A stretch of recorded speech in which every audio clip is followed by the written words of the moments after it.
Ironhold Manor was not a fortress in the traditional sense, but it might as well have been. The sprawling estate of Lord Blackthorn stood on the borderlands between human civilization and the wild territories claimed by werewolf packs, a symbol of human dominance over the supernatural. The manor was an imposing structure of dark stone and iron gates, built 3 generations ago when the conflict between humans and werewolves had erupted into open warfare. Though the days of pitched battles had ended, replaced by an uneasy and fragile peace, the manor remained a stronghold of human authority, its lord ever vigilant against what he perceived as the bestial threat lurking in the ancient forests beyond his lands. In the oldest part of the manor, beneath the main structure where even the winter sun's rays could not penetrate and the air hung thick with moisture and hopelessness, there existed dungeons built specifically to contain supernatural prisoners. The cells were hewn from ancient stone and reinforced with iron bars, and the restraints that bound any captives were forged with enchanted chains, the only bindings capable of suppressing and containing the preternatural strength and magic of werewolves. It was here, in this place abandoned by compassion and light, that a wolf had been imprisoned for nearly 8 months. The wolf was a magnificent creature, even in his weakened and restrained condition. His fur was a rich midnight black with streaks of silver running through it like moonlight on dark water, and his eyes were a piercing golden amber that blazed in the dungeon's darkness with an inner radiance that seemed to defy the gloom. He was massive beyond measure, as large as a draft horse, and even bound and weakened by the enchanted chains that seared his flesh with constant agony, there was something about him that commanded an instinctive sense of awe. The guards who were forced to venture into the dungeons always did so with barely concealed terror, never approaching any closer than their duties absolutely required. Nobody in the manor knew his true identity. To them he was simply another werewolf captured during a territorial dispute, condemned to spend whatever remained of his days chained in the depths until he finally succumbed to starvation or the magical burns that refused to heal. Lord Blackthorn occasionally mentioned using him for propaganda purposes, of staging a public execution to demonstrate to any werewolves who dared challenge human supremacy what fate awaited them. But for the present he simply existed in torment, forgotten by everyone except the servant assigned to keep him alive. That servant was Diana Safepaw, a young woman of 23 who labored in the manor's kitchens. Diana was an orphan, her parents having perished in one of the final border wars when she was barely old enough to remember their faces. She had been raised within the manor's walls, as it were, performing menial tasks in exchange for meals and a place to sleep, and eventually securing her position in the kitchens where her gentle nature and reliability were valued. It was exhausting work and the compensation was barely enough to survive on, but Diana was thankful to have security and meaning in her existence. 4 months ago, the head housekeeper had assigned Diana to the most undesirable duty in the entire household, delivering food to the werewolf prisoner in the dungeons. It was a task everyone attempted to avoid, as the dungeons were oppressive and terrifying spaces, and most servants feared the chained wolf even knowing it was physically unable to reach them through the iron bars of its cell. But Diana had accepted the assignment without protest, as she always did with any responsibility given to her. The first time Diana descended the worn stone steps into the dungeons, carrying a wooden tray with hardened bread and lukewarm water, her heart hammered so violently she thought she might collapse.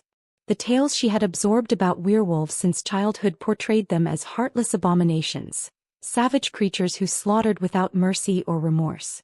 But when she arrived at the cell and witnessed the being imprisoned within, what flooded through her wasn't terror, but something entirely unexpected.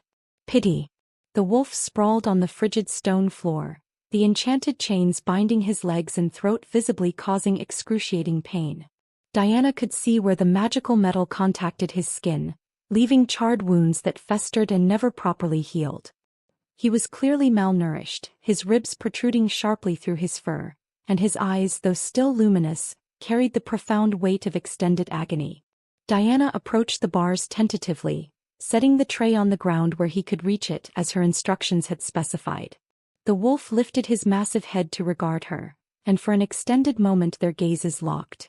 Diana anticipated seeing savagery, fury, perhaps even murderous intent, but what she encountered was intelligence, profound and unmistakable, and something that resembled recognition or perhaps curiosity.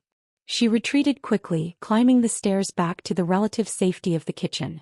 but the memory of those molten gold eyes haunted her throughout the remainder of the day.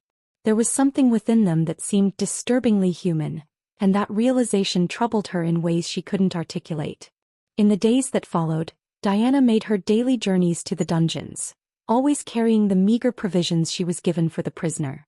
And with each visit she found herself lingering slightly longer, observing the wolf from the secure distance afforded by the iron bars.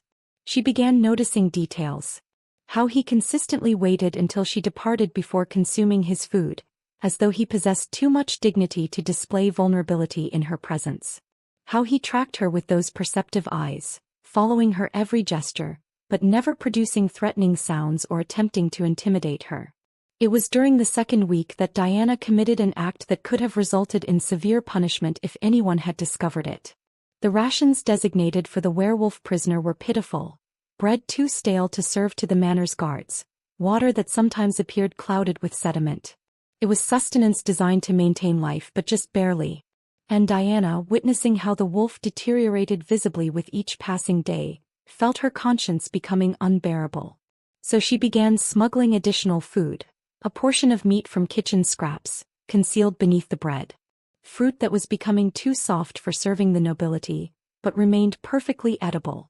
Fresh water from her personal flask instead of the questionable supply that was officially provided. Before we continue Diana and Henry's journey, I need your help strengthening our pack.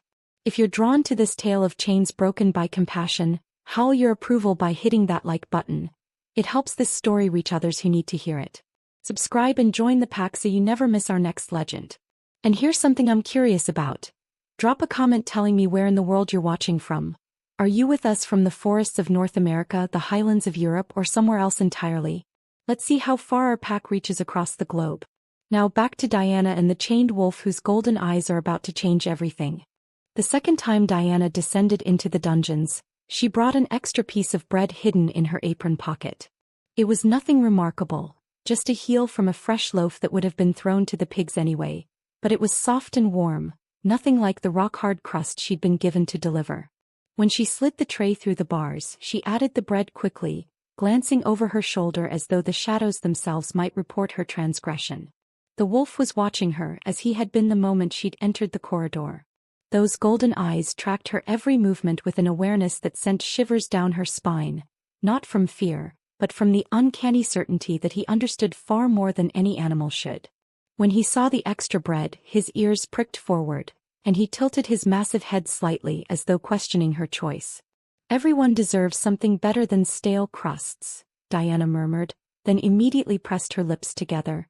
She wasn't supposed to speak to him, but the words had slipped out naturally, as though she were talking to another person rather than a captive beast. By the end of the first week, Diana had established a dangerous routine. She began pilfering scraps from the kitchen. Pieces of roasted meat that clung to bones destined for soup stock, vegetables that were slightly bruised but perfectly edible, cheese rinds that still had good portions attached. She wrapped them carefully in cloth and tucked them into her apron, her heart racing every time another servant passed nearby. If anyone discovered what she was doing, she'd be dismissed at best, imprisoned for treason at worst. Helping the enemy, they'd call it. But every time she saw those infected wounds, every time she heard his labored breathing echoing in the dungeon's oppressive silence, her conscience gave her no choice. The wolf never ate while she remained in the dungeon. At first Diana thought it was suspicion or perhaps pride. But as the days passed she began to understand it differently. He waited until she left out of courtesy, she realized, not wanting to make her uncomfortable with his hunger. The thought was so absurdly civilized that Diana found herself sitting on the cold stone floor outside his cell one evening, her back against the damp wall. "You don't have to wait," she said softly. "I don't mind." The wolf regarded her for a long moment, then slowly lowered his head to the tray. He ate with careful, deliberate movements, never tearing or gulping, never making aggressive sounds. He ate like someone who had been taught table manners once, long ago. Diana started bringing fresh water from the manor's well instead of the brackish liquid that came from the dungeon cisterns. She smuggled healing herbs from the still room: yarrow for wounds, comfrey for burns, chamomile to ease pain. She couldn't touch him, couldn't tend to his injuries directly, but she could leave the herbs near his water where he might instinctively consume them. She also began cleaning. The cell was filthy, the floor covered with old straw that reeked of decay and worse. Diana couldn't enter. The bars were too close together, and even if they weren't, she suspected Mistress Crowley had the only key, but she could reach through with a broom and bucket, slowly pushing the worst of the filth toward the drainage grate in the corner. The wolf moved as far as his chains allowed, giving her space to work, watching with those impossibly intelligent eyes. "I saw a hawk today," Diana found herself saying as she scrubbed at a particularly stubborn stain. From the kitchen window. It was hunting in the east field, diving and rising. So free. She paused, wringing out her rag. "I wonder if you remember what that feels like. Being free." The wolf made a sound, not quite a whine but something softer, more contemplative. It resonated in his chest like distant thunder. "I've never been free either," Diana continued, surprised at her own candor. "I was born here or near enough. I don't remember anywhere else. The manor is all I know, stone walls and orders and knowing my place." She laughed without humor. "I suppose we're both prisoners in our own way." He talked to him about everything and nothing. About the head cook's terrible temper and the way the morning sun turned the frost to diamonds. About her loneliness, how she could be surrounded by dozens of servants and still feel utterly alone. About the books she'd learned to read from the chaplain's wife, stories of far-off places she'd never see. The wolf listened to it all, his attention never wavering, his golden eyes reflecting what looked impossibly like understanding. 3 weeks into her assignment, Diana noticed something that made her heart skip. The wolf had been watching her arrange his food with what she'd come to recognize as appreciation, and when she'd finished he'd made a soft huffing sound. Then deliberately he'd pressed his nose against the bars, as close to her hand as the iron would allow, and had simply stayed there perfectly still for several heartbeats. It was the gentlest gesture Diana had ever witnessed, and it broke something open inside her chest. That night as she climbed the stairs back to the world above, Diana realized she'd stopped thinking of him as it, or the creature, or the wolf. In her mind, without ever being told his name, she'd begun thinking of him as him. A person trapped in chains, suffering in silence, waiting for something Diana couldn't yet name. She also realized, with a mixture of terror and exhilaration, that she would do anything to ease that suffering.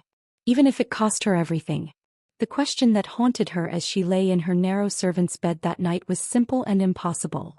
What was she becoming, and where would this dangerous compassion lead her? The dreams began on the night of the full moon, though Diana wouldn't understand the significance of that timing until much later. She found herself standing in a forest unlike any she'd seen in the tame woods around Ironhold Manor. These trees were ancient and towering, their trunks thick as manor walls, their branches creating a canopy so dense that the moonlight filtered through in silver streams. The air hummed with something primal and alive, an energy that made her skin tingle and her heart race. And then he was there. He stood in a clearing ahead of her, tall and powerfully built, with shoulders broad enough to carry the weight of kingdoms. His hair was black as midnight with distinctive silver streaks running through it, falling just past his collar. But it was his eyes that stopped her breath. Molten gold, burning with the same inner fire she'd seen in the dungeon, set in a face that was all sharp angles and masculine beauty. He wore the bearing of someone born to command, yet his expression carried a weariness that spoke of profound suffering. "You came," he said, his voice deep and resonant, carrying both surprise and relief. "I wasn't certain you'd be able to find your way here." Diana's mouth opened but no words came out. This was a dream, surely, it had to be. Yet everything felt impossibly real. The cool earth beneath her bare feet, the night breeze raising goosebumps on her arms, the intensity of his gaze as it held hers. "Who are you?" she finally managed to whisper. "My name is Henry Henderson," he said, taking a step closer. "And I owe you more gratitude than I can properly express. The food you bring, the water, the kindness in your voice, they're the only reasons I'm still alive." Diana's heart began to pound. "The wolf," she breathed. You're the wolf." "I am many things," Henry replied, his expression softening. "Alpha King of the Highland Wolves. Leader of my people. Prisoner in your lord's dungeon. But yes, the creature you've been caring for, that's me. This is what I truly am, beneath the chains and the curse of silver." He moved closer still, and Diana realized she wasn't afraid. She should have been terrified. This was a werewolf king, a being of supernatural power, everything she'd been taught to fear. But all she felt was a strange sense of rightness, as though she'd been waiting her entire life for this moment. "This is a dream," she said, though it sounded more like a question. "A dream, yes," Henry confirmed. "But also real.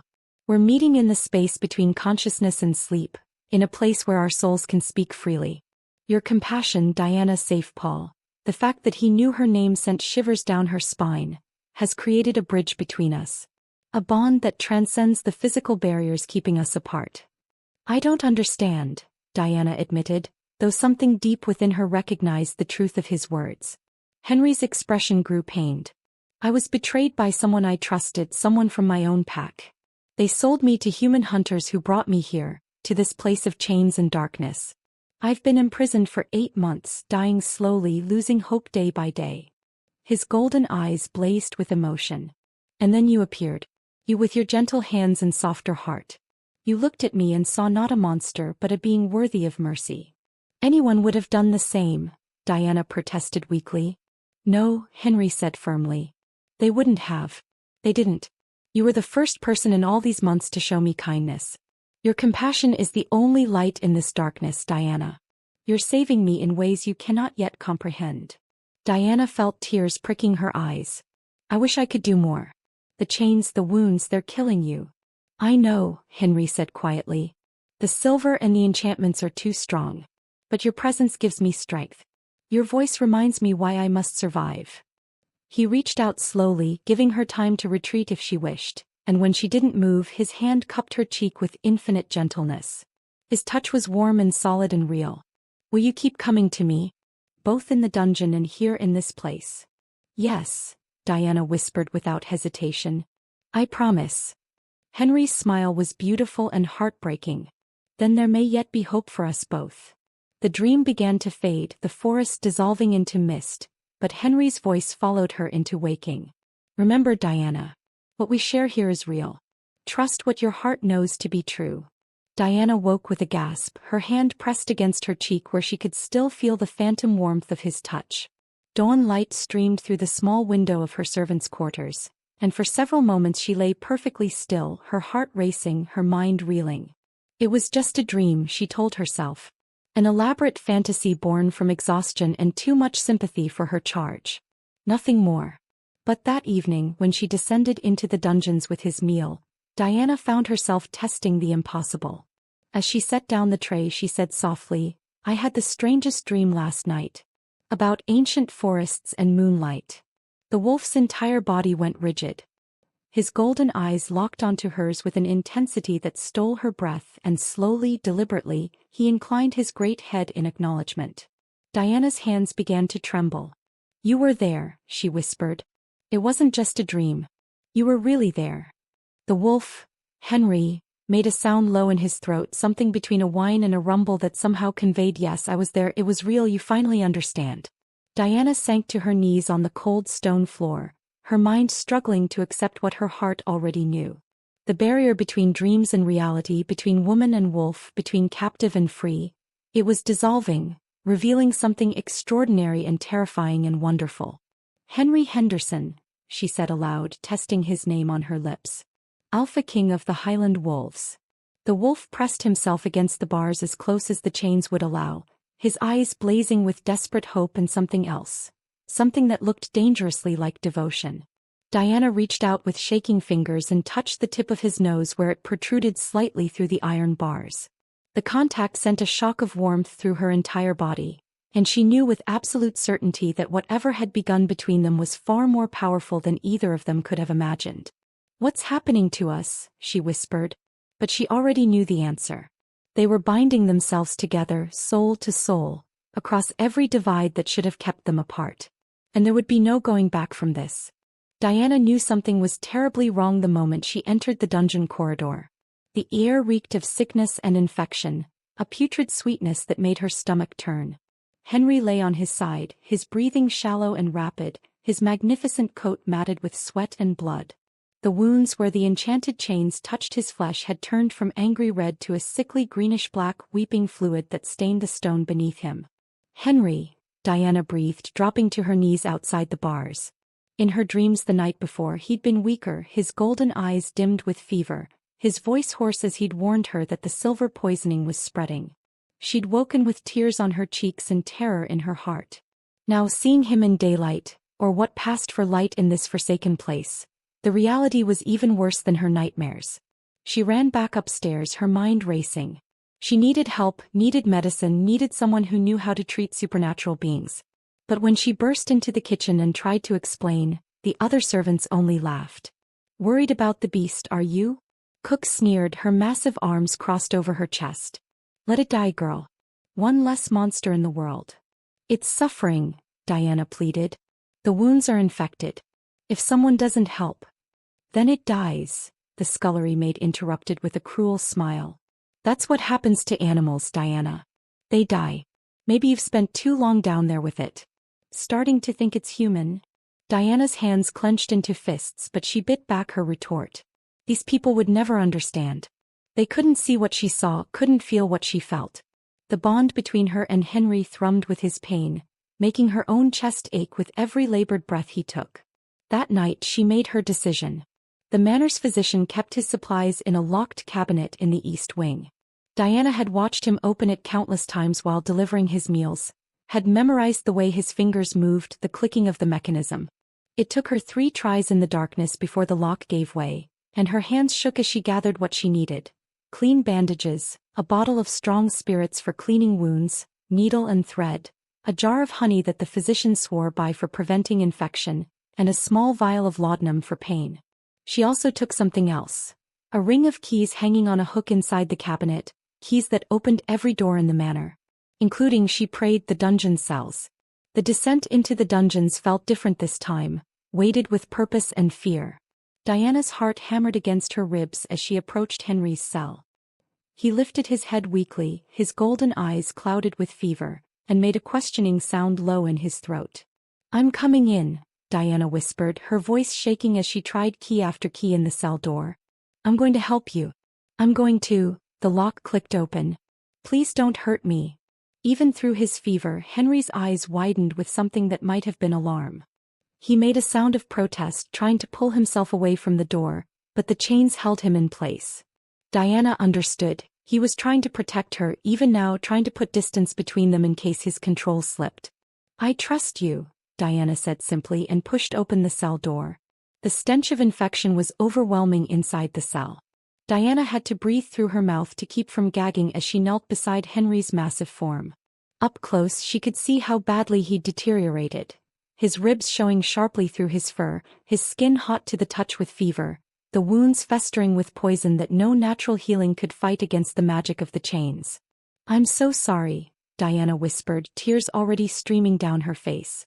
"I should have done this sooner. I should have." She opened the bottle of spirits and the sharp smell filled the air. Henry watched her with those intelligent golden eyes, and when she poured the alcohol over the first wound, he didn't flinch, didn't growl, didn't move at all except for a slight tremor that ran through his massive body. The pain must have been excruciating, but he remained perfectly still, trusting her completely. Diana worked with shaking hands, cleaning each wound as best she could, removing the dead tissue, applying the honey the physician claimed had healing properties. Some wounds required stitching, and she'd never done such work before, but she forced herself to be steady, to be brave, to give Henry the care he so desperately needed. Her tears fell onto his fur as she worked, mixing with blood and medicine, and she talked to him the entire time, apologizing, encouraging, promising that he would survive this. The enchanted chains she couldn't remove, and they continued to burn him even as she worked around them. But at least she could clean the damage they caused, could give his supernatural healing a chance to fight back against the infection. When she finally finished, Diana was exhausted, her hands stained with blood and medicine, her apron ruined beyond saving. She sat back on her heels, surveying her work with a critical eye. It wasn't perfect, far from it, but it was better than it had been. The wounds were clean, protected, given a chance to heal. "I'll come back tomorrow," she whispered, gathering her supplies. "I'll change the bandages, clean them again. I won't let you die, Henry. I won't." She didn't finish the sentence because suddenly, gently, Henry's massive head pressed against her shoulder. The weight of him, the warmth, the trust in that simple gesture. It shattered something inside Diana's chest. He was thanking her, she realized. This proud alpha king, brought low by betrayal and chains, was thanking her for caring when no one else would. Diana wrapped her arms around his great neck, burying her face in his fur, no longer caring about propriety or danger or the fact that she was embracing a creature that could kill her with a single snap of his jaws. All she cared about was the being before her, this person trapped in wolf's form, who had somehow become the most important thing in her world. "I won't let them execute you," she whispered against his fur, the words coming from somewhere deep and fierce inside her. "I don't know how, but I'll find a way. I promise you, Henry Henderson. I promise." Henry made a sound, something between a whine and a rumble, and pressed closer against her. In that moment, alone in the darkness of the dungeon, with the weight of impossible promises between them, Diana understood that she would do anything for him. Break any rule, defy any authority, risk any punishment. She was no longer just a servant feeding a prisoner. She was something far more dangerous. A woman who had found something worth fighting for, even if that fight destroyed her. The question was no longer if she would try to save him, but how far she would go when the time came. And as Diana felt Henry's heartbeat against her own, strong despite everything, she knew the answer. She would go as far as necessary. Even if it meant burning down the entire manor to set him free. The announcement came during the morning meal, when all the manor's servants gathered in the great hall to receive their daily assignments. Lord Blackthorn himself appeared, a rare occurrence that sent whispers rippling through the assembled crowd. He was a tall, angular man with iron-gray hair and eyes like chips of flint, and when he spoke, his voice carried the weight of absolute authority. "In 2 weeks' time we shall hold a public execution," he declared, his words echoing off the stone walls. "The werewolf creature imprisoned in our dungeons will be put to death in the courtyard, and I have invited every noble family, every magistrate, every person of standing within 3 days' ride to bear witness. Let it be known throughout the land that humanity will not tolerate the supernatural threat. Let this beast's death serve as a warning to all his kind." The hall erupted in cheers and applause. Diana stood frozen among the celebrating servants, her blood turning to ice in her veins. 2 weeks. 14 days. That was all the time Henry had left. She forced herself to remain still, to keep her face neutral even as her heart screamed in protest. Around her, the other servants were celebrating as though Lord Blackthorn had announced a festival rather than a murder. Diana had never felt more alone in her entire life. Later that day, while serving tea in one of the parlors, Diana overheard a conversation between Lord Blackthorn and a visiting nobleman that made her stomach turn. "I must commend you on capturing such a prize," the nobleman was saying. "An alpha king, no less. I confess I was skeptical when I first heard the reports, but seeing the beast with my own eyes, magnificent and terrifying in equal measure." "I cannot take credit for the capture," Lord Blackthorn replied smoothly. "That honor belongs to one of his own kind. A werewolf from his own pack, can you imagine? Betrayed by his own second-in-command, from what I understand. The traitor approached our hunters and offered to deliver the Alpha King in exchange for gold and safe passage to the southern territories." Diana's hands trembled so badly she nearly dropped the tea service. Henry had mentioned betrayal in their dreams, but hearing the details spoken aloud made it horrifyingly real. Someone he'd trusted, someone from his own pack, had sold him to his enemies for nothing more than coin and cowardice. A fitting end for their so-called king, the nobleman mused. Public execution will send precisely the message you intend. The supernatural beasts need to understand their place in this world, beneath our boot heels. The men's laughter followed Diana out of the room. She barely made it to the servants' stairwell before her knees gave out, and she sat there in the darkness, her whole body shaking with rage and grief and helpless terror. 2 weeks. Only 2 weeks to find a way to save him. But how? She was nobody, nothing. Just a servant girl with no power, no influence, no means to stand against a lord who commanded armies and held the law in his hands. That night, Diana fell into her dreams like a drowning woman grasping for air. The forest materialized around her with unusual clarity, every leaf and shadow sharp and distinct. Henry was waiting in their clearing, but something was different. He seemed more solid somehow, more present, as though the barrier between the dream realm and reality had grown thin as gossamer. When he saw her, relief flooded his features. "Diana," he breathed, crossing the distance between them in 3 long strides. He took both her hands in his, and she could feel the calluses on his palms, the warmth of his skin, the slight tremor that betrayed his fear. "You've heard." 2 weeks, Diana whispered, her voice breaking. "He's going to kill you in 2 weeks, and I don't know how to stop it. I don't know what to do." Henry pulled her closer, his golden eyes burning with intensity. "Listen to me carefully. What's happening between us, this bond we share, it's called a soul bond. It's exceedingly rare, Diana. Some werewolves live their entire lives without experiencing it. It means our souls have recognized each other as perfect complements, as 2 halves of a greater whole." Diana's breath caught. "I don't understand." "The bond is why you can see me here, why we can speak in dreams," Henry explained, his thumbs stroking gentle circles on the backs of her hands. "It's why you felt compelled to show me kindness when everyone else saw only a monster. It's why my pain echoes in your chest, why my heartbeat calls to yours. We are bound, Diana. Soul to soul, heart to heart, across every barrier that should keep us apart." "But the chains," Diana began. "The chains suppress my ability to transform, to access my full power," Henry said. "But they cannot suppress the bond. Nothing can. It exists beyond the physical realm, beyond magic, beyond death itself." His expression grew fierce. "Do you understand what I'm telling you? No matter what happens in 2 weeks, no matter what Lord Blackthorn does, he cannot break what we have. He cannot destroy this connection." Tears streamed down Diana's face. "I don't want a connection that survives your death. I want you alive. I want you free. I want..." Her voice broke entirely. "I want a chance to know you in the real world, not just in dreams." Henry released one of her hands to cup her face, his touch impossibly gentle for hands that could rend steel. "Then we fight. Together. The bond between us is powerful, Diana, more powerful than you realize. It can give me strength where I have none.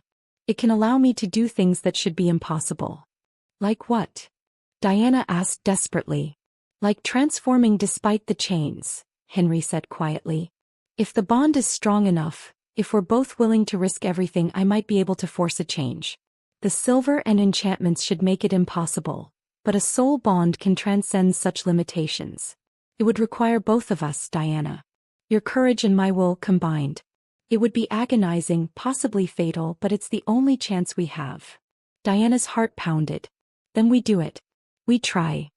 "You don't understand the risk," Henry insisted. "If I attempt to transform while bound by the chains, the backlash of magic could kill me. Could kill you. The pain alone might drive me mad. And even if it works, even if I somehow break free, we'll have to escape the manor with every guard hunting us. You'll be marked as a traitor, Diana. They'll execute you if they catch you." "I don't care," Diana said fiercely. "I won't watch you die. I can't. Tell me what to do, Henry. Tell me how to save you." Henry stared at her for a long moment, his golden eyes searching her face. Then slowly he leaned forward and pressed his forehead against hers. The contact sent warmth flooding through Diana's entire body, and she gasped at the intensity of it. "You already are saving me," Henry whispered. "Every moment we share, every kindness you've shown, every risk you've taken, you're saving me, Diana Safepaw. You've given me something I thought I'd lost forever. Hope." They stood like that in the dream forest, forehead to forehead, hands clasped, 2 souls bound together against impossible odds. Diana could feel Henry's heartbeat synchronizing with her own, could feel the strength flowing between them, could feel the bond solidifying into something unbreakable. 2 weeks, Henry said finally. "We have 2 weeks to prepare. 2 weeks to strengthen this bond until it's powerful enough to shatter chains forged with dark magic. 2 weeks to plan our escape. 2 weeks to change everything," Diana agreed. When she woke in her narrow bed, dawn light streaming through the window, Diana's hands were still warm from Henry's touch.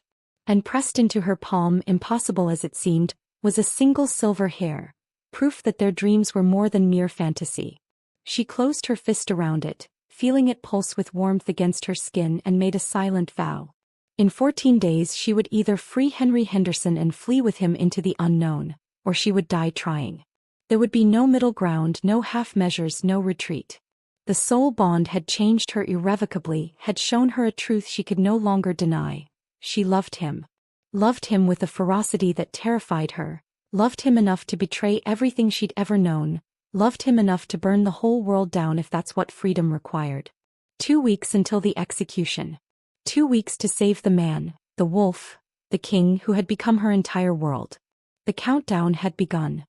The days began to blur together, each one marked by desperate preparation and mounting fear. Diana moved through the manor like a ghost, performing her duties with mechanical precision while her mind raced through plans and contingencies and scenarios that all seemed equally impossible. She started by mapping the guard rotations with obsessive detail. Every morning and evening she noted which guards were stationed where, how long they remained at their posts when they changed shifts. She memorized the patrol routes through the corridors, the times when certain areas were left unattended, the blind spots and vulnerabilities in the manor's defenses. She sketched crude maps on stolen scraps of parchment, using charcoal from the kitchen fires, then burned them after committing every detail to memory. The keys had been easier to acquire than she'd expected. The ring she'd stolen from the physician's cabinet opened most doors, but the enchanted chains around Henry's limbs required something else. A key that Lord Blackthorn wore on a chain around his neck, never removing it even to sleep. Diana had seen it glinting against his chest during meals, a small silver thing inscribed with runes that hurt her eyes to look at too long. She hoarded supplies in a canvas sack hidden beneath the loose floorboard under her bed, dried meat and hard cheese that wouldn't spoil, a water flask, clean bandages, the physician's laudanum for pain, flint and steel for making fire. She stole a woolen cloak from the laundry and a hunting knife from the armory, her heart pounding with each small theft. If she was caught, she'd be executed beside Henry. But the risk seemed meaningless compared to the alternative. In the dungeons, she and Henry communicated through gestures and expressions that had become their own private language. She would trace symbols in the dust, a circle for the courtyard, lines for guard positions, arrows for escape routes, and his golden eyes would track her movements, his ears flicking forward or back to signal understanding or concern. Sometimes he would use his nose to push stones into patterns, creating his own messages that she learned to decipher.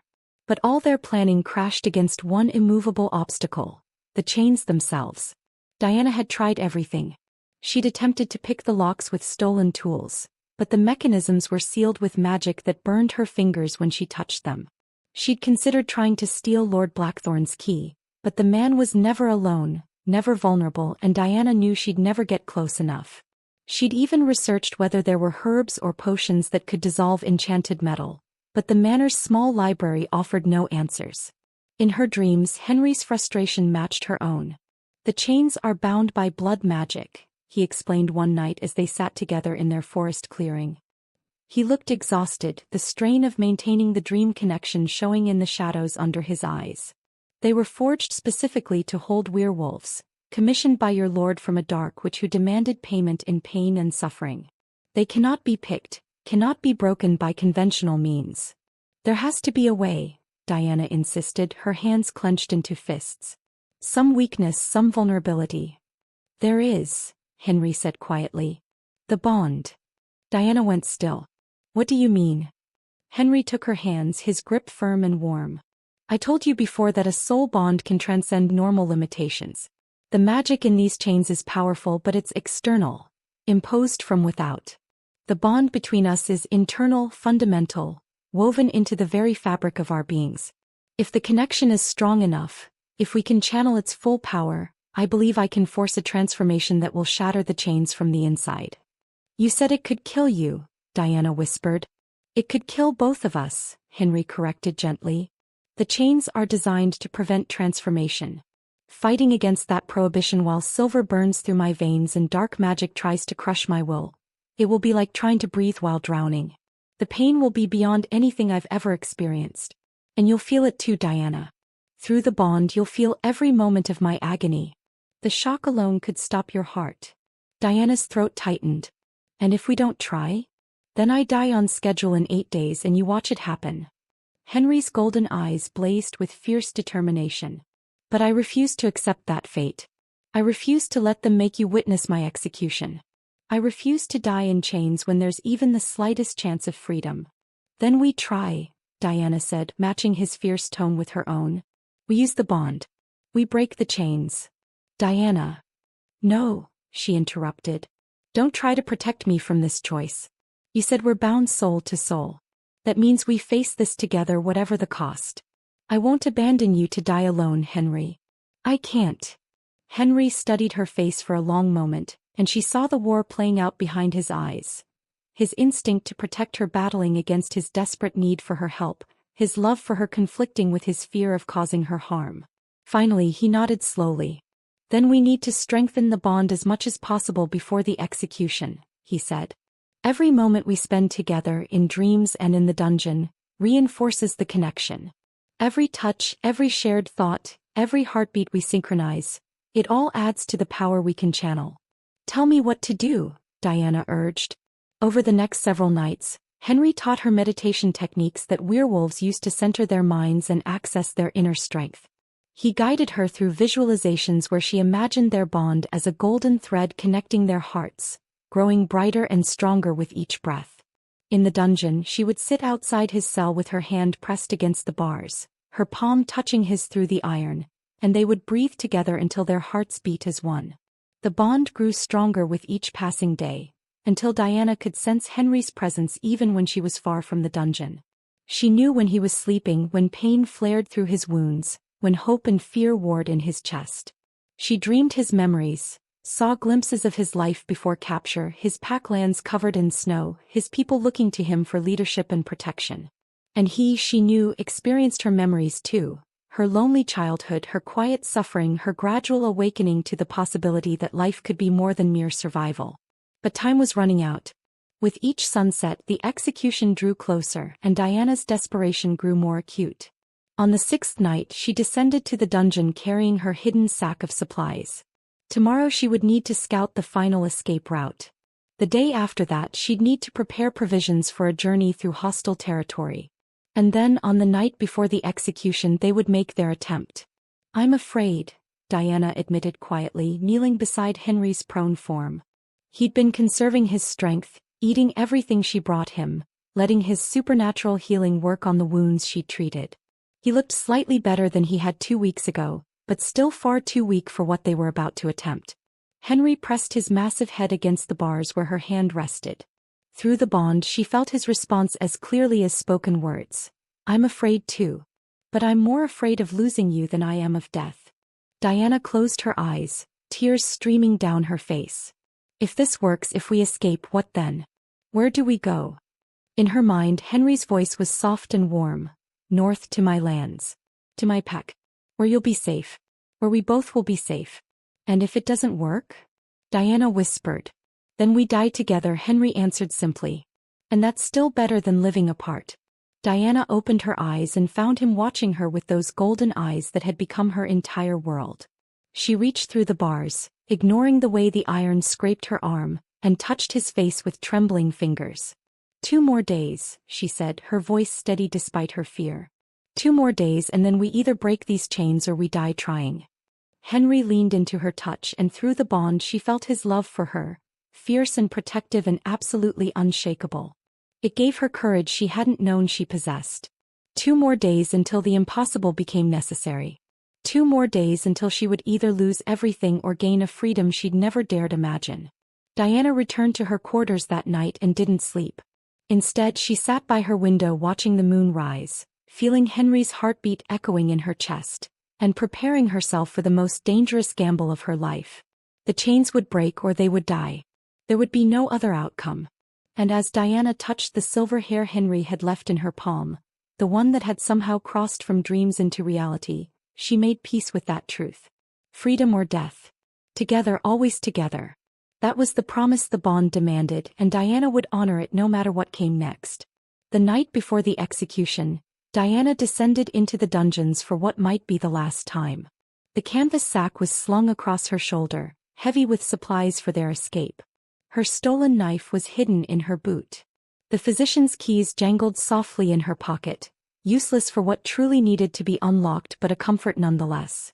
The manor above was already preparing for tomorrow's spectacle. Diana had overheard the servants discussing the platform being built in the courtyard, the special silver implements Lord Blackthorn had commissioned for the killing, the hundreds of witnesses who would arrive at dawn to watch an Alpha King die in chains. The thought made bile rise in her throat.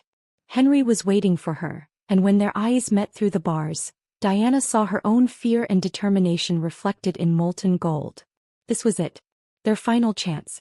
After tonight, there would be no more tomorrows, no more dreams in moonlit forests, no more whispered conversations in the darkness. Either they would break free together or they would die together. Diana knelt before the cell door and pulled out the keys with shaking hands. She knew they wouldn't work on the enchanted chains, but she had to try, had to exhaust every possibility before attempting the impossible. She fitted key after key into the locks binding Henry's limbs, twisting and turning, praying for a miracle that didn't come. "Please," she whispered, tears streaming down her face as she worked. "Please, please, please." But the locks remained sealed, the chains glowing with their sinister blue-white light, burning Henry's flesh with every breath he took. Diana's frustration built until she was sobbing, her fingers fumbling with keys that refused to yield, her whole body shaking with helpless rage. "I can't," she gasped, pressing her forehead against the iron bars. "I can't open them. I can't save you. I'm sorry, Henry. I'm so sorry." And then Henry pressed his massive head against the bars where her hand rested, and the world exploded into light. The bond between them had been growing stronger for weeks, but nothing could have prepared Diana for what happened when it ignited fully. She felt Henry's presence slam into her consciousness like a tidal wave, his pain, yes, excruciating and all-consuming, but also his strength, his fierce determination, his absolute faith in her, and underneath it all, blazing bright as a star, his love. Diana gasped, her eyes flying wide as the connection surged between them. She could feel her heartbeat synchronizing with his, could feel their souls intertwining until she couldn't tell where she ended and he began. Power flooded through the bond. Not magic exactly, but something more fundamental, the raw force of two souls becoming one. Henry's body began to convulse. Diana felt the moment he reached for his human form, felt him pulling on transformation with every ounce of will he possessed. The chains fought him, the silver burning deeper, the dark enchantments trying to crush his very essence. Through the bond, Diana experienced every second of his agony. It was like being flayed alive, like drowning in fire, like having her bones broken and reformed over and over again. She screamed, her hands still pressed against the bars where Henry's head rested, refusing to break the connection even as pain threatened to tear her apart. If Henry could endure this, then so could she. If he was fighting for their freedom, then she would fight alongside him. Together, Diana gasped through tears and pain. "We do this together, Henry. I'm with you. I'm with you." Henry's form began to shift, and it was the most beautiful and terrible thing Diana had ever witnessed. His wolf shape rippled and distorted, bones cracking and reforming, fur receding to reveal skin, massive paws changing to hands, his muzzle shortening into a human face. The transformation happened in agonizing pulses of golden light, each wave accompanied by a surge of pain that made Diana's vision white out. The chains began to glow. First faint, then brighter, then white-hot, smoking where they touched Henry's changing flesh.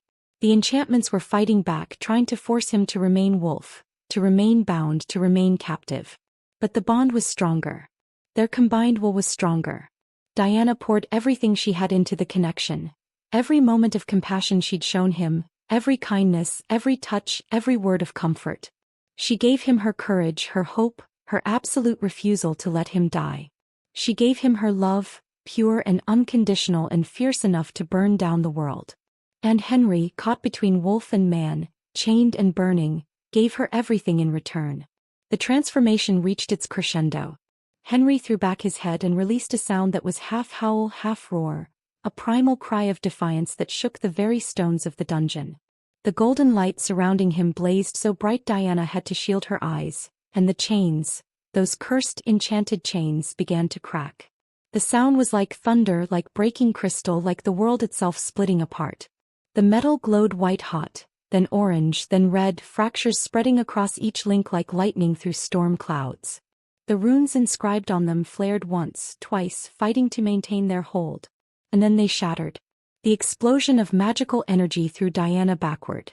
She hit the stone wall hard, stars bursting across her vision, but she forced her eyes to stay open, forced herself to look, to witness the impossible thing they'd just achieved. Where the massive wolf had been, a man now stood. Henry Henderson was tall, easily over 6 feet, with broad shoulders and a powerful frame marked by the scars of countless battles. His skin was pale where the chains had burned him, angry red welts wrapping around his wrists, ankles, and throat. His hair was jet black with those distinctive silver streaks, hanging past his collar in wild disarray. But it was his face that stole Diana's breath: sharp cheekbones, a strong jaw, full lips, and those burning golden eyes that she'd know anywhere in any form. He was naked, vulnerable, covered in wounds both old and fresh, swaying slightly as exhaustion threatened to pull him down. But he was standing. He was human. He was free. For several heartbeats, they simply stared at each other across the open cell door. The chains lay scattered in smoking pieces on the floor, no longer an obstacle between them. Diana saw triumph blazing in Henry's eyes, and tenderness and wonder, and a love so profound it made her chest ache.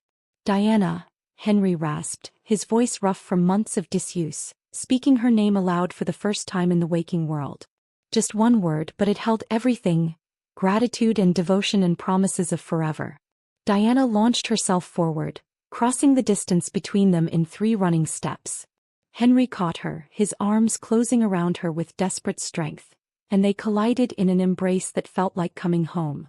Diana buried her face against his chest, feeling his heart thundering against her cheek, feeling the warmth of his skin, the reality of him, solid and whole and alive. "We did it," she sobbed, clinging to him. "We broke the chains. You're free. You're—" Henry tilted her face up with trembling fingers, and Diana saw tears streaming down his face, cutting tracks through the grime and blood. "You saved me," he whispered. "You impossible, courageous, beautiful woman, you saved me." And then he kissed her. It was desperate and gentle and fierce all at once, a kiss that sealed the bond between them in a way that transcended the supernatural. This was choice, not just destiny.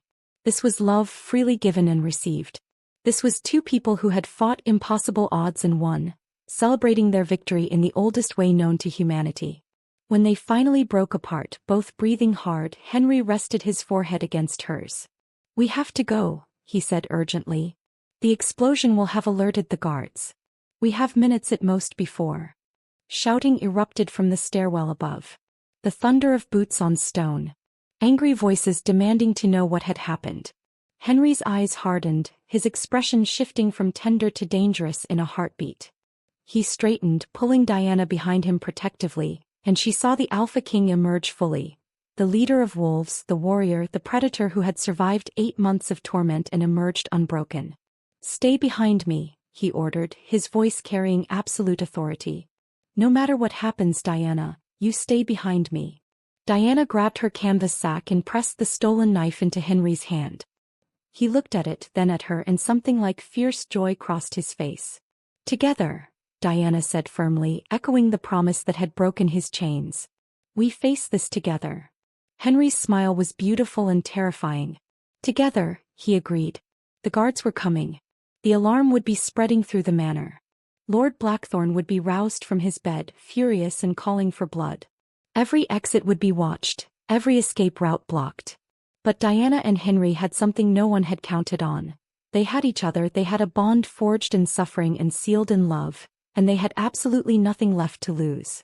As the first guard appeared at the bottom of the stairs, sword drawn and eyes wide with shock at the sight of the freed prisoner, Henry shifted his weight into a fighting stance. Diana pressed close to his back, her hand gripping his arm, channeling strength and courage through their connection. "Ready," Henry murmured. "Ready," Diana confirmed. And together the maid and the Alpha King prepared to fight their way to freedom. The first guard died before he could raise the alarm. Henry moved with a speed that shouldn't have been possible for someone so weakened, the stolen knife flashing once before the man crumpled. Diana's stomach lurched, but there was no time for horror, no time for second thoughts. She grabbed Henry's arm and pulled him toward the servants' passage hidden behind a loose stone in the dungeon wall. A shortcut she discovered years ago while avoiding the head cook's temper.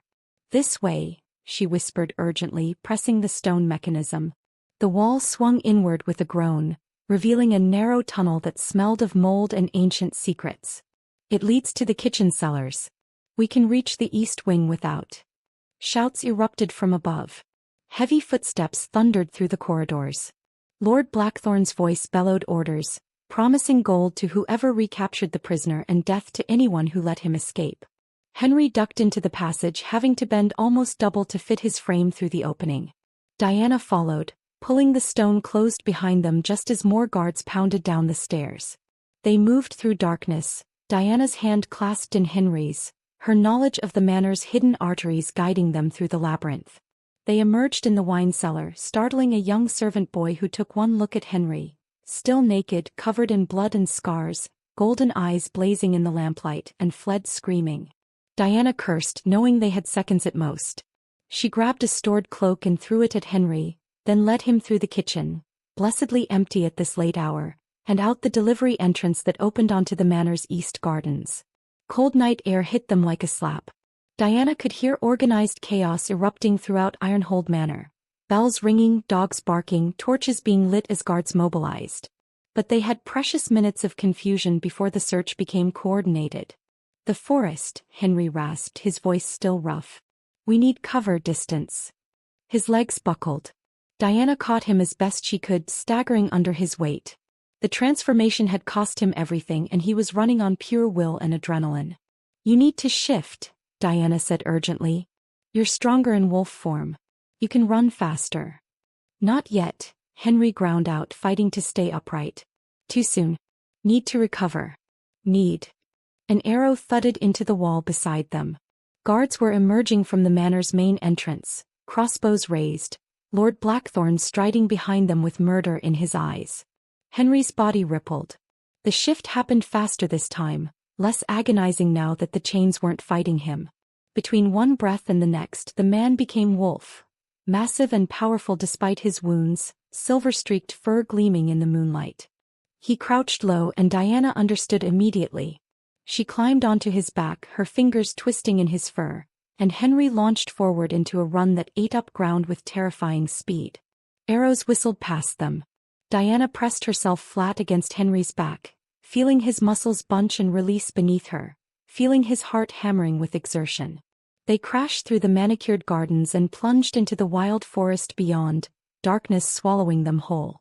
The pursuit followed relentlessly. Diana could hear horses, dogs, men shouting to each other through the trees. Lord Blackthorn had mobilized hunting parties with frightening efficiency, and they had tracking hounds that knew Henry's scent from 8 months of captivity. For 3 days and nights they ran. Henry's supernatural stamina carried them far, but he was still recovering, still weakened from months of starvation and silver poisoning. They had to stop frequently for him to rest, to drink from streams, to let Diana tend to wounds that reopened with exertion. She used the supplies from her canvas sack sparingly, rationing the food and water, applying the physician's ointments to the worst of Henry's burns. On the second night, with pursuit temporarily lost in a narrow ravine, they huddled together in a hollow beneath an ancient oak tree. Henry had shifted back to human form to conserve energy, and Diana had wrapped him in the stolen cloak, pressing close to share body heat. The temperature had dropped, and neither of them had proper clothing for wilderness travel. "Tell me about your home," Diana whispered, exhaustion pulling at her eyelids. "About the Highland wolves." Henry's arms tightened around her. "It's beautiful," he said softly, his deep voice rumbling through his chest where her cheek rested. "Mountains that touch the clouds, forests that have stood since before humans built their first cities. My people," his voice caught. "My people value honor above all else. Loyalty. Family. We have laws older than any human kingdom, codes that govern how we live, how we fight, how we love. And the humans broke peace treaties with you," Diana said, remembering the conversation she'd overheard. Henry's jaw tightened. 50 years ago my grandfather negotiated a lasting peace. Borders were established, trade agreements made, promises given on both sides. We kept those promises faithfully." His tone grew bitter. "But humans are short-lived and their memories shorter. New generations forgot why the peace was made, saw only that we held territory they wanted. They began testing our borders, attacking our people. When we defended ourselves, they claimed we'd broken the peace first." Diana felt shame burning in her chest. "I'm sorry. We humans, we see what we want to see. We make monsters out of anything we don't understand." "You didn't," Henry said, tilting her face up to meet his eyes. "You saw me, Diana. When everyone else saw a beast to be caged and killed, you saw a person. That's rare. That's precious. He pressed a kiss to her forehead. Tell me about your life. Before me. Help me understand the courage it took for you to defy everything you'd been taught. Diana's throat tightened. There's not much to tell. I was orphaned young, raised by the manor. I learned quickly that survival meant being invisible, never questioning, never hoping for anything beyond the next meal and a place to sleep. I watched nobles and wealthy merchants pass through, living lives I couldn't even imagine, and I told myself I was content with my small existence. But you weren't, Henry said gently. No, Diana admitted. I was lonely. Desperately, achingly lonely. I was surrounded by people but utterly alone because no one truly saw me either. I was just furniture. A useful object. Something to be given orders and forgotten. Tears leaked from the corners of her eyes. Until I looked into your eyes and felt seen for the first time in my life. Henry held her tighter, and through the bond, Diana felt his love wash over her like warm sunlight. We saved each other, he murmured. You freed me from chains and I freed you from invisibility. We're bound now, Diana Safepaw. Not just by magic but by choice. By love. On the morning of the third day they crested a ridge and Henry stopped abruptly, his wolf form going rigid with emotion. Diana looked ahead and gasped. A vast territory spread before them, mountains rising like sentinels in the distance, their peaks crowned with snow. Dense forests carpeted the valleys, and Diana could see smoke rising from what must be settlements scattered throughout the landscape. It was wild and beautiful and utterly unlike the tamed lands she'd known her entire life. Home. Henry's voice said in her mind through the bond, filled with relief and joy and lingering fear. We're almost there. Another few hours and we'll reach the outer territories where the patrols will find us. Diana's heart swelled with hope. They'd made it. Against impossible odds, they'd escaped and survived and were finally approaching safety. But as they began the descent, Diana noticed Henry's tension increasing with every step. She felt anxiety bleeding through the bond, sharp and acidic. What's wrong? She asked aloud. Henry shifted to human form, his expression troubled. My people will be overjoyed to see me alive. But Diana. He took her hands, his golden eyes serious. You're human. In their eyes you're the enemy. And I've brought you to our most sacred lands, bound to me by a soul bond that hasn't occurred between our species in living memory. His grip tightened. There will be challenges. Questions. Some may see you as a spy or a threat. I'll protect you always, but you need to be prepared for resistance. Diana's hope faltered. She'd been so focused on escaping, on surviving, that she hadn't fully considered what came after. They'll hate me, she whispered. Some will, Henry admitted. But others will see what I see, your courage, your compassion, your worthiness. And the bond proves you're my mate, which carries significant weight in our culture. The soul bond is sacred, Diana. It cannot be faked or forced. Its presence means the ancestors themselves have chosen you for me. And if they reject me anyway? Diana asked, fear creeping into her voice. Henry's expression turned fierce. Then they reject their Alpha King. And I will make them understand that you are my queen, my mate, my savior, and anyone who threatens you threatens me.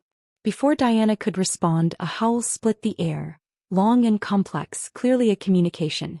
Henry's head snapped up, his eyes widening.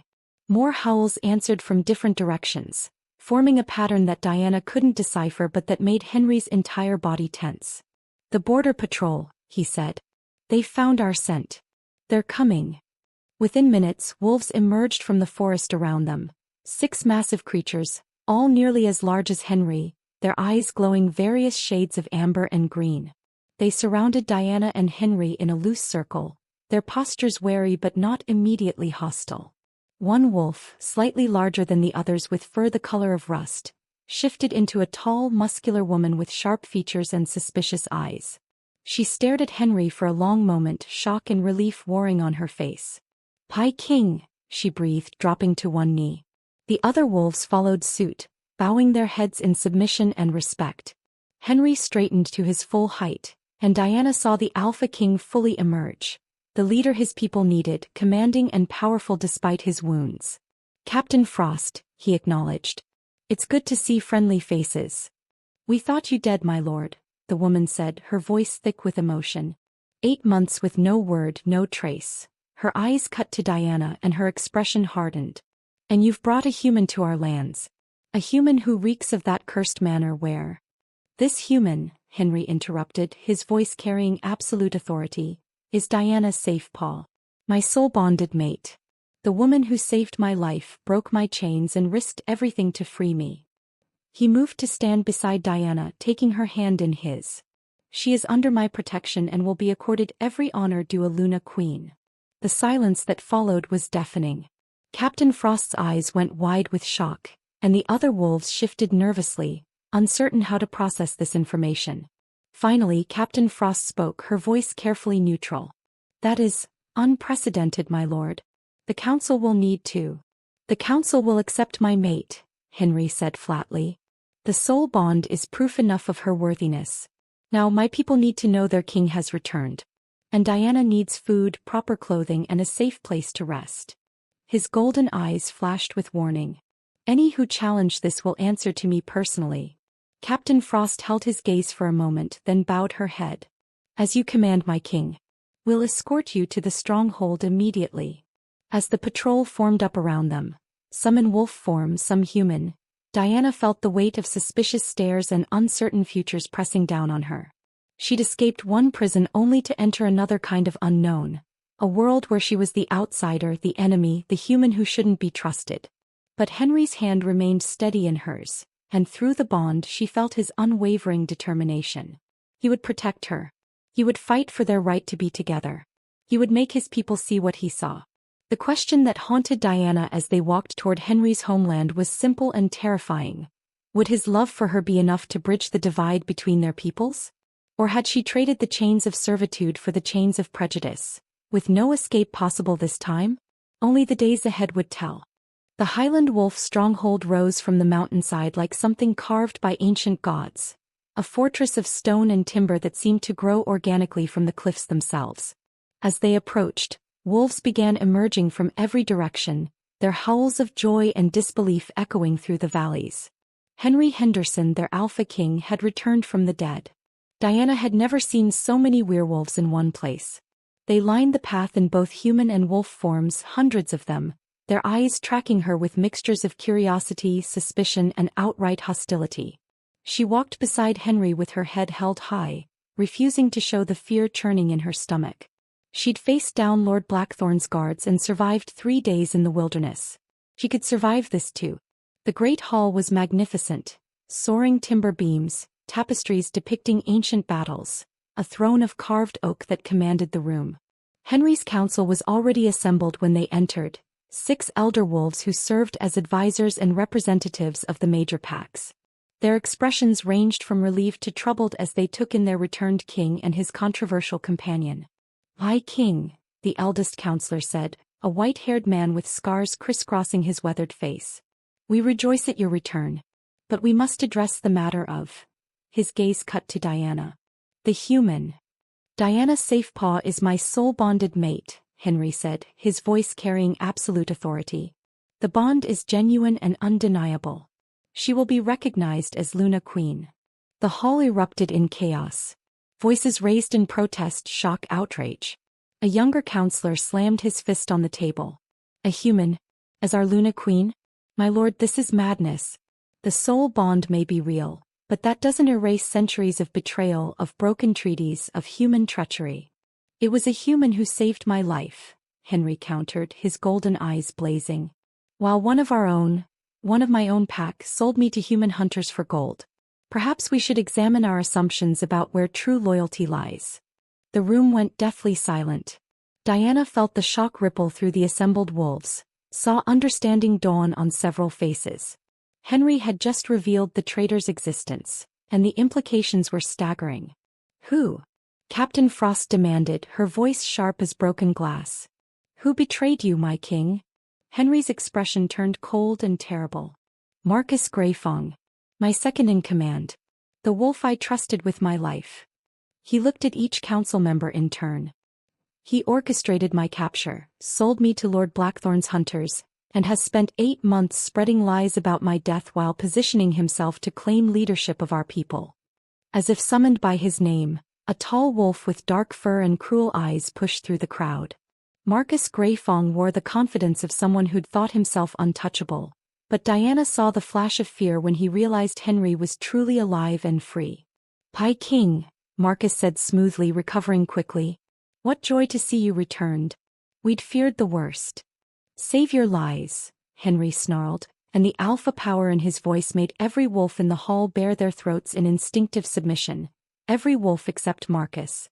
"You sold me for 30 pieces of gold and safe passage south. You thought I'd die in those dungeons, that your betrayal would remain hidden forever." Marcus's expression twisted with hatred. "You were weak.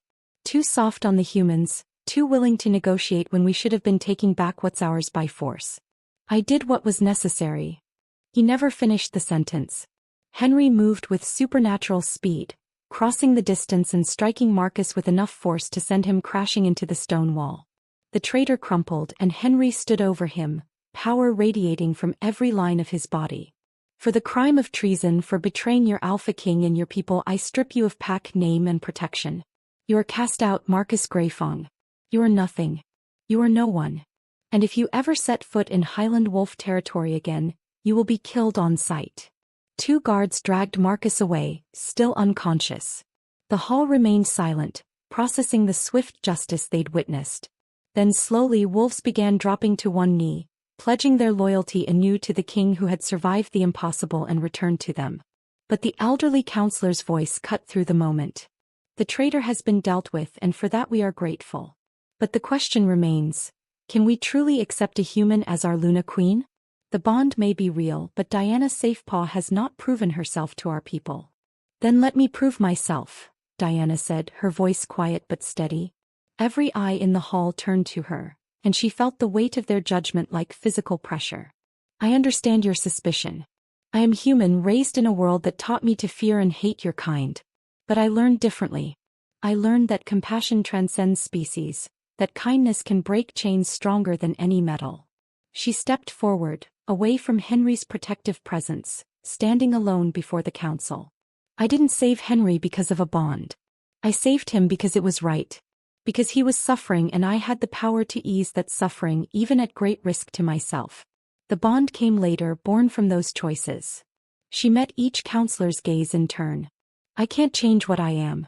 But I can offer you what I offered Henry: compassion, loyalty, and a willingness to build bridges instead of walls." A female counselor with silver-streaked black hair leaned forward. "Pretty words, human. But words are cheap. What can you actually offer our people?" Diana took a deep breath. "Peace.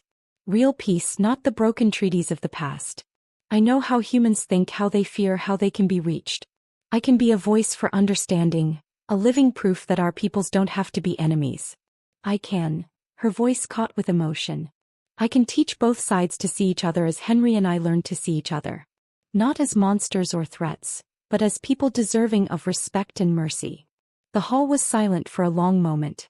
Then the elderly counselor spoke, his voice thoughtful. "The soul bond is sacred. Cannot be faked or forced. The ancestors themselves choose who bonds with whom. If they chose a human for our king, perhaps there is wisdom in that choice we do not yet understand." "I propose a test," another counselor said. "Let Diana undergo the Luna trials. 3 challenges that will prove her worthy or condemn her as unfit. If she succeeds, we accept her. If she fails, she leaves our lands." Henry's growl reverberated through the hall. "Diana has already proven herself by saving my life. She needs no further." "I accept," Diana interrupted, placing a hand on Henry's arm. Through the bond she felt his fear for her but also his pride. "I'll take the trials. I'll prove myself by your customs and traditions." Over the next 3 days, Diana faced challenges designed to break her. The trial of courage sent her alone into the wilderness to retrieve a sacred stone from a cave guarded by a massive bear. The trial of wisdom required her to mediate a dispute between 2 feuding pack families, finding solutions that honored both parties. The trial of heart demanded she tend to wounded warriors, showing compassion even to those who spat insults at her human heritage. She succeeded in all 3, though each left her exhausted and emotionally raw. Through it all, Henry watched from the sidelines, bound by tradition not to interfere, his anxiety flooding through their bond. But Diana drew strength from his presence, from the love that connected them across physical distance. On the evening of the third day the council convened again. Diana stood before them, bruised and weary but unbowed. The elderly counselor rose, his expression solemn but not unkind. Diana Safepaw, you have completed the Luna trials. You have shown courage, wisdom and heart in measures that would honor any wolf. The council recognizes you as worthy to stand beside our king. He paused, then smiled, the first genuine smile she'd seen from any of them. Welcome, Luna Queen. May your reign be long and your bond with our king unbreakable. The coronation ceremony took place under the full moon, with the entire pack assembled to witness. Diana wore traditional Luna Queen regalia, a gown of white and silver, a crown woven from mountain flowers and moonstone. Henry stood beside her in formal dress, his golden eyes burning with love and pride as the pack's eldest priestess spoke the ancient words that bound Diana to the Highland wolves forever. When the priestess placed the crown on Diana's head and Henry took her hand, the pack held their acceptance, hundreds of voices rising in harmony, acknowledging their new queen. Diana felt tears streaming down her face, overwhelmed by the journey that had brought her from invisible servant to recognized leader, from prisoner of circumstance to architect of her own destiny. But the true test of Diana's vision came 2 months later, when a delegation from the human territories arrived at the border, requesting an audience. Lord Blackthorn was dead, killed by his own people in the chaos following Henry's escape, and new leadership sought to establish genuine peace. Diana and Henry stood together on the stronghold's great terrace, facing both human and werewolf representatives. Diana wore her Luna Queen crown, but she also wore a simple servant's apron over her formal gown. A deliberate choice, a reminder of where she'd come from and the journey she'd made. I was born human, Diana said, her voice carrying across the assembled crowd. I was taught to fear werewolves, to see them as monsters and threats. I spent 23 years living in that fear, accepting the cruelty and prejudice of my world as inevitable. She paused, looking at the human delegates. And I was wrong. She turned to face the werewolf side. And you've spent generations viewing all humans as treacherous and unworthy of trust. You've let the sins of some define your view of all. You've built walls instead of bridges, chosen isolation over understanding. Her voice softened. And you were wrong too. Diana moved to stand at the exact center point between the two groups, symbolically bridging the divide. I learned something in the darkness of Ironhold Manor's dungeons. I learned that compassion transcends species. That kindness can break chains forged with the darkest magic. That love, real genuine love, sees beyond surface differences to the soul beneath. She extended one hand to the human delegation, the other to the werewolves. I am living proof that our peoples can coexist. That we can learn from each other, support each other, build something better together than we ever could apart. I stand before you as Luna Queen of the Highland Wolves and as a human woman who refused to let hatred and fear define her choices. Henry moved to stand beside her, his hand covering hers. My queen speaks truth. We propose a new treaty, one built not on suspicion and strictly enforced borders, but on mutual respect and genuine partnership. We propose trade agreements, cultural exchanges, shared resources.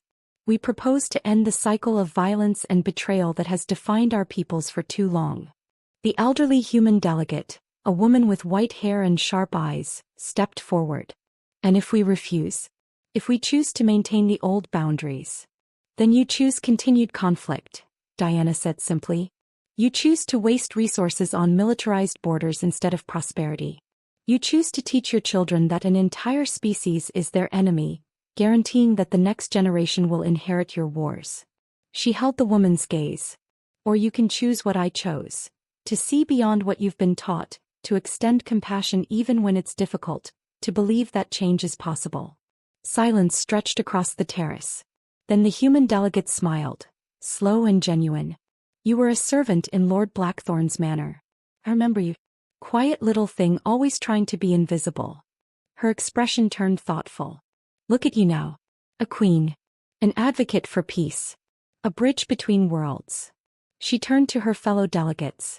If a servant girl with nothing to her name can rise to such heights, if she can forge bonds we thought impossible, then perhaps we've been thinking too small about what's achievable. One by one, delegates from both sides stepped forward, agreeing to negotiations to a genuine attempt at lasting peace. It wouldn't be easy, Centuries of mistrust couldn't be erased overnight, but it was a beginning.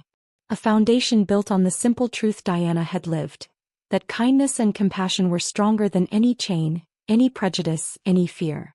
As the sun set over the Highland Wolf territory, painting the sky in shades of gold and crimson, Diana stood beside Henry on their terrace, watching the delegations mingle below, awkwardly at first but with growing ease. Through their bond she felt Henry's profound love and gratitude, his wonder at the world she was helping to build. "Do you ever regret it?" Henry asked softly. "Giving up your old life, your human world for this?" Diana turned to face him, this magnificent man who had been a chained wolf when they'd met, this alpha king who had become her partner, her love, her reason for daring to hope. "I gave up invisibility and servitude," she said simply. "In exchange I gained purpose, partnership, and a love that transcends everything I thought I knew about the world. I'd make the same choice 1,000 times over." Henry pulled her close, pressing a kiss to her temple. "My impossible, courageous, brilliant mate. You saved me from those chains, but you've saved so many more since then. You're saving both our peoples from the chains of hatred and fear."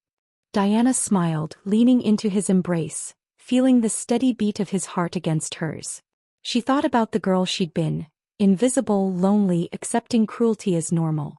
That girl would never have imagined standing here, wearing a crown, helping to forge peace between ancient enemies.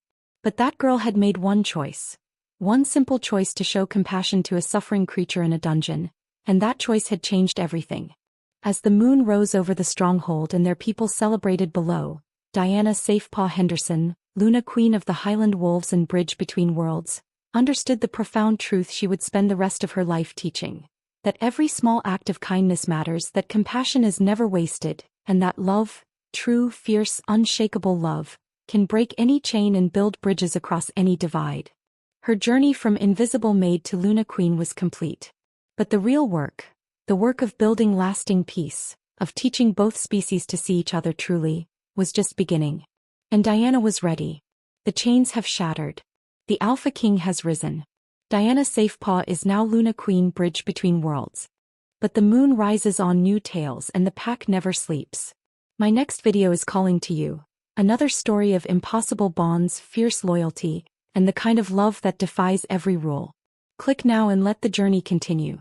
You've already proven you're part of this pack by making it this far. Don't let the connection break. Watch the next chapter. The pack is waiting.